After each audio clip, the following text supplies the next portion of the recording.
of the Algonquin forest, the tide of fall foliage sweeps through the countryside, bringing with it a spectacular display of autumn colors.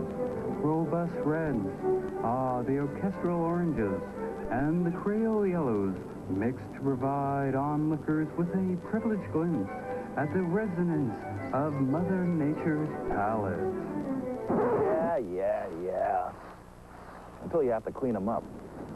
You know, each year we blow and rake and bag tons of leaves. And after all that work, have you ever stopped to wonder why?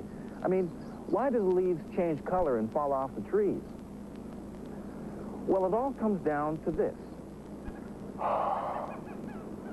You see, the fog on the lens is water. We humans expel water vapor every time we exhale. A tree does a similar thing. The average deciduous tree expels up to 900 liters of water per day in the form of water vapor. It's part of the tree's natural biological cycle. The water evaporates from the large surface area of the leaves and is continually replaced with water taken up by the roots. But in cold, dry weather, a tree's roots can't draw enough water from the soil to compensate for the water loss. Without water, well, a tree can't survive. So to deal with this problem, deciduous trees make their leaves drop, which shuts down most of their normal biological functions. What water and food they do have is stored deep in the trunk, the branches, and in the roots. They essentially go dormant for the winter.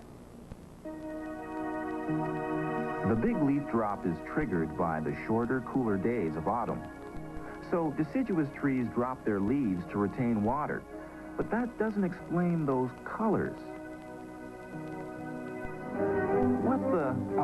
Yes, the colors of autumn, when lovers are swept away like leaves in the wind during the passionate pageant of fall. All right. Enough with the romance.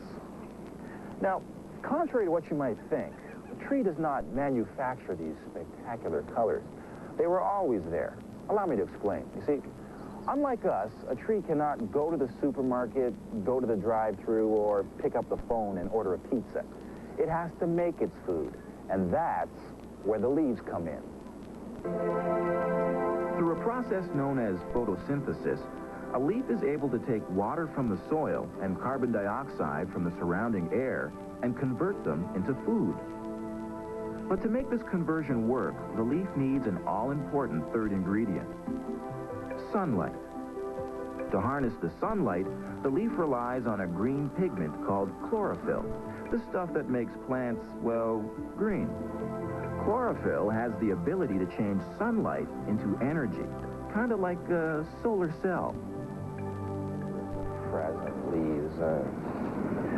So what does chlorophyll have to do with the leaves changing color? Well, when a deciduous tree gets ready to drop its leaves, a few things happen. First, a layer of cork-like material forms between the base of the leaf stem and the branch. This plug cuts the leaf off from the rest of the tree. No food reaches the leaf, and at the same time, the sugar produced through photosynthesis can't reach the rest of the tree.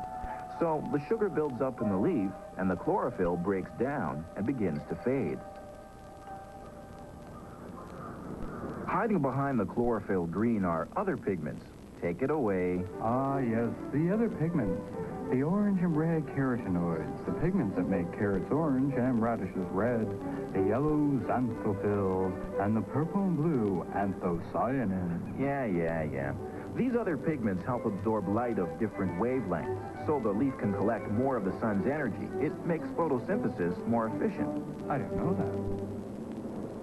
But eventually, the curtain goes down on this big show of color, and you're left to clean up the theater. Which brings up another interesting question. I mean, why do deciduous trees lose their leaves in the fall when evergreen trees like a pine keep their foliage year-round? Remember when I said deciduous trees drop their leaves to survive cold, dry weather? Well, evergreens do the same thing, but in a slightly different way. Evergreens have adapted their leaves to minimize evaporation. They're needles. The needles have a relatively small surface area compared to a deciduous leaf. This construction prevents massive moisture loss. So when water becomes scarce, instead of dumping all their leaves, evergreens need only shed some of their needles to compensate. Which is a good thing, because these leaves can be a downright pain in the grass. Hey, Mike, nice job on the leaves. Hey, you guys want to help me out a bit here? Sure. Mike. All right. I'll give you a hand. Right? Excuse me. Get out of my pile. What?